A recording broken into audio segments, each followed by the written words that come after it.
Assalamualaikum warahmatullahi wabarakatuh.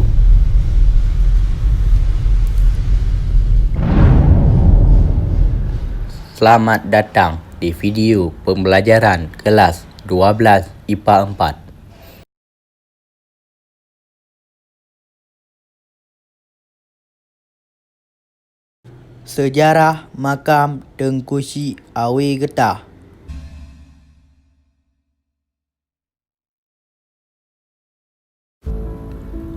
Tengku Syek Awi Getah adalah seorang ulama besar yang berhijrah ke Aceh diperkirakan pada abad ke-13.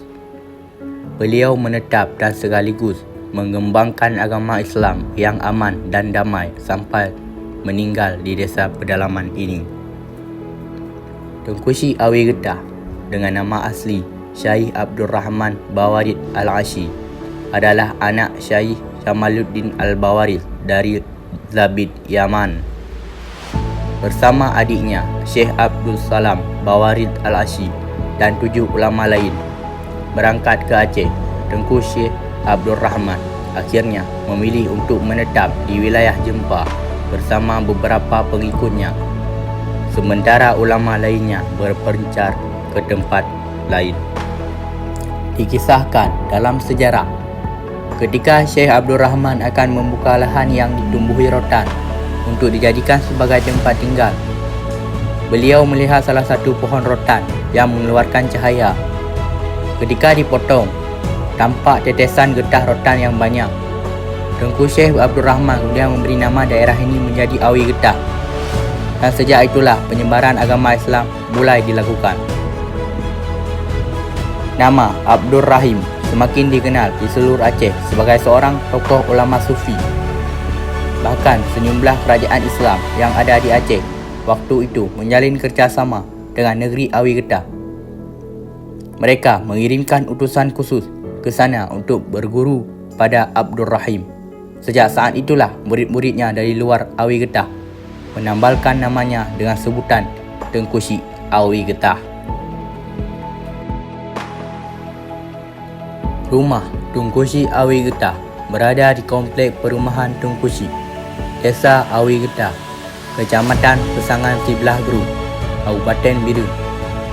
Bentuk-bentuk rumah di komplek ini iaitu rumah panggung, seperti rumah Aceh pada umumnya, dengan tiang-tiang penyangga yang begitu besar dan kuat, khas kayu zaman dulu. Pada bagian dalam rumah terdapat beberapa peninggalan sejarah seperti sepah atau sandal yang sering dipakai Tengku Syek.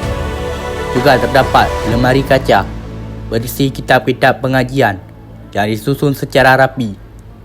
Pada dinding sebelahnya terdapat figura besar bertuliskan tentang ahli waris atau keturunan-keturunan beliau.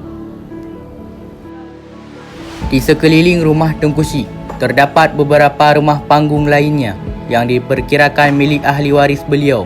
Beberapa rumah sudah tidak layak huni karena pada dinding kayu dan penyangga terlihat mulai kapuk akibat dimakan usia. Di dalam komplek ini juga terdapat sumur kalut. Sumur kalut konon menurut warga sekitar dipercaya memiliki khasiat yang dapat menyembuhkan segala penyakit. Sumur ini ibarat sumur Zam-Zam yang terdapat di Mekah. Dikisahkan juga Tengku Syek Awi Getah memiliki seorang anak yang tinggal di Mekah. Kabarnya anak Tengku Syek Awi Getah tersebut adalah seorang syekh yang mengajar di Masjidil Haram. Setelah Tengku Syek Awi Getah wafat, anaknya pulang dan menetap di Awi Getah. Sebagai ulama yang dianggap keramat, Tengku Syek Awi Getah diyakini memiliki beberapa kelebihan.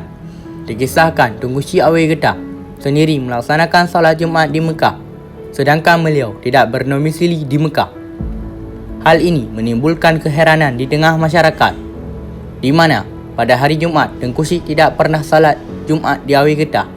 Dari waktu ke waktu, masyarakat semakin heran karena Tengku Syek Awi Getah, notabene ulama besar, tidak pernah salat Jumaat. Alkisah, ada seorang perantau yang bermukim di Mekah asal Awi Getah. Tanpa sengaja, masyarakat menceritakan soal Tengku Syek Awi Getah yang tidak pernah salat Jumaat.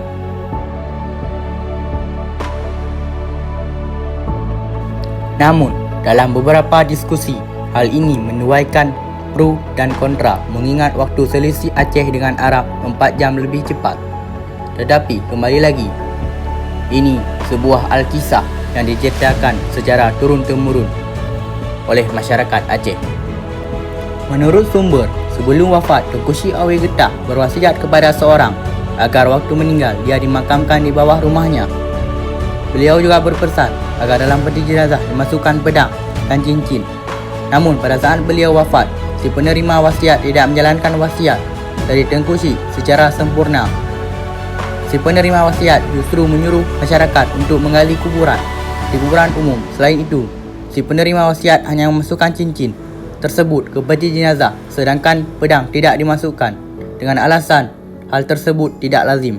Setelah prosesi jenazah dilakukan, terjadi hal aneh saat masyarakat membawa jenazah Tengku Syed ke kuburan umum, di mana jenazah Tengku Syed menjadi berat dan tidak bisa diangkat. Karena sulitnya mengangkat jenazah, akhirnya beliau diletakkan di bawah rumahnya karena tidak bisa diangkat dan dipindahkan ke liang kubur. Akhirnya jenazah Tengku Syed dipaksa ditimbun tanah di atasnya sehingga makam beliau terlihat tinggi sampai sekarang, beda dengan makam yang lain. Setelah meninggal, roh beliau berjumpa dengan anaknya di Masjidil Haram. Kepada anaknya, beliau menceritakan tentang kejadian yang terjadi di Awi Getah, di mana masyarakat di sana tidak menjalankan wasiat beliau. Tengku Syed juga menjelaskan tentang dua hikmah, benda cincin dan pedang yang beliau wasiatkan agar dimasukkan ke peti jenazah. Beliau mengatakan bahawa bila dikuburkan bersamanya pedang tersebut, maka orang kafir tidak mudah masuk ke Aceh.